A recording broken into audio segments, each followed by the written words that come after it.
তো কাটা কাপড়ের দোকান আছে। কি কাপড়? মানে আমাদের যে ফ্রেশ কাপড় হয় ওখান থেকে যেটা ছোট ছোট রিজেক্ট হয়ে যায়, কেটে যায়, ওইগুলোকে আমি রিপেয়ারিং করে ওটাকে সেল করি। ওকে। কেশিয়ারিটা হচ্ছে ওটাও তপশিলি জাতি, মানে উপজাতি হ্যাঁ এলাকা। সেখানে গরিব মানুষেরা তো বেশি থাকে, ওরা তো বেশি দামের মানে কাপড় ব্যবহার কিনতে পারে না, ওদের এত সামর্থ্য নেই, তাই আমি ওই কাপড়ের ব্যবসা। ওগুলোকে তুমি সেলাই টেলাই যে পূজা করার সারাই টারাই করে নিয়ে কম দামে পায় গরিব মানুষেরা, এই জন্য করছে। শিউলি, নমস্কার সুদীপ্তাদি, আমি শিউলি দত্ত সরকার। আমি নিউ ব্যারাকপুর, উত্তর চব্বিশ পরগনা থেকে এসেছি। কি করো তুমি? শিউলি ফুল সেলফ হেল্প গ্রুপে কাজ করি। বাহ, স্বনির্ভর গোষ্ঠী। হ্যাঁ।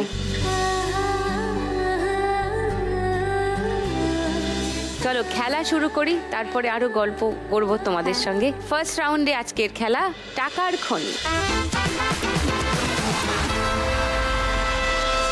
আচ্ছা, নীলিমার কাছে আসি একটু। বলুন দিদি।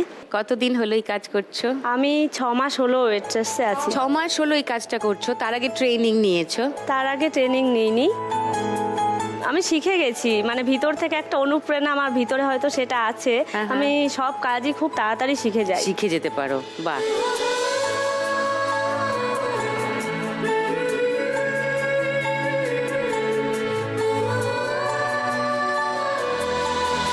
তার আগে কি করতে? তার আগে আমি শপিং মলে কাজ করতাম। কি কাজ করতে? বনগা, ওখানে শপিং মলে যে জামা কাপড় হ্যাঙ্গারিং, আয়রন, তারপরে জামা কাপড়ে পেটি নিয়ে যাওয়া, ভাঁজ করা, এগুলো সবই করতাম। অ্যাসিস্ট করতে, শপে অ্যাসিস্ট্যান্ট। ওকে। তার আগে বিউটিশিয়ানের কাজ করতাম। হ্যাঁ, যখন যেটা পেয়েছি সেভাবেই কাজ করে পরিবারের পাশে থাকি। তোমার বাড়িতে কে কে আছেন?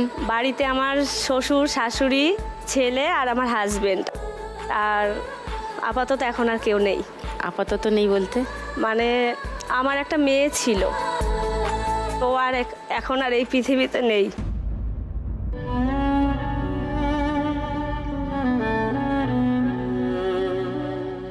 আমি সমস্ত মায়েদেরকে বলছি, আজকে হয়তো এই কথাটা অনেকেরই খারাপ লাগবে বা ভালো লাগবে আমি জানি না, আমি নিজে যতটা উপলব্ধি করতে পেরেছি সেইখান থেকে বলছি, আপনারা বাচ্চাদেরকে মোবাইল দিন, কিন্তু একটা বয়সের পরে গিয়ে দিন। এই মোবাইল যে কতটা খতরনাক আমাদের প্রত্যেকটা মানুষের জীবনে, যতটা ভালো ততটাই খারাপ। এই মোবাইলের জন্যে আজকে হয়তো আমার মেয়েটা আমার কাছ থেকে চলে গেছে। কেন? আমার মেয়ে একটা মোবাইল ছিল, ও সেটাকে স্কুলে নিয়ে গেছিল, আমাকে সেখান থেকে গার্জেন কল করা হয়েছিল।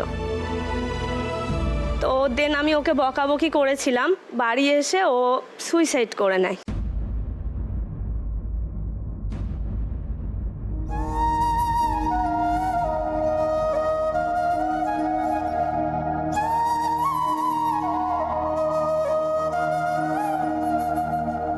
আমি তখন বাড়িতেই ছিলাম, বাট আমি বুঝতেও পারিনি। আমি আমার পাশের ঘরে আমার ছেলেকে পড়াচ্ছিলাম, আমার শাশুড়ি মা ছিল, সবাই ছিল বাড়িতেই।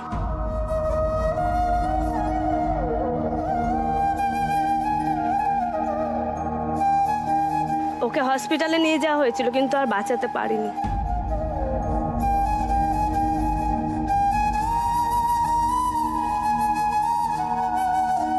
তোমার মেয়ে কোন ক্লাসে পড়তো নীলিমা? ক্লাস 8-এ, 14 বছর। কষ্ট পাবে জানি, মেনে নিতে পারছি না এই ঠোঁটের অভিমান, কান্না পাবে জানি। সে কি অভিমান করলো? ফোন নিয়ে গিয়েছিল বলে, তুমি বকেছিলে বলে? হ্যাঁ, বয়ান।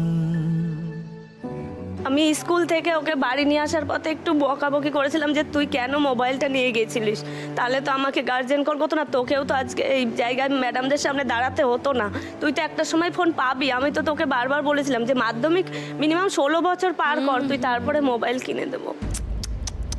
কষ্ট পাবে জানি, মেনে নিতে পারছি না এই ঠোঁটের অভিমান। ওরে বাবারে। আজকে এই সিদ্ধান্ত নেওয়ার জন্য আমার ছেলেটা ওর দিদিকে হারালো। ও সবসময় বলে মা দিদি আর জন্য আমার মন খারাপ করে, ওরও তো একটা খেলার সাথী চলে গেল বাড়ি থেকে।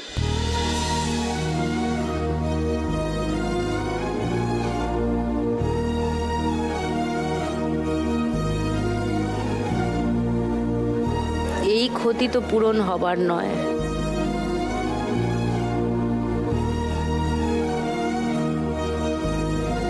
এত কষ্ট দিয়ে যাবে আমার, আমি জানি।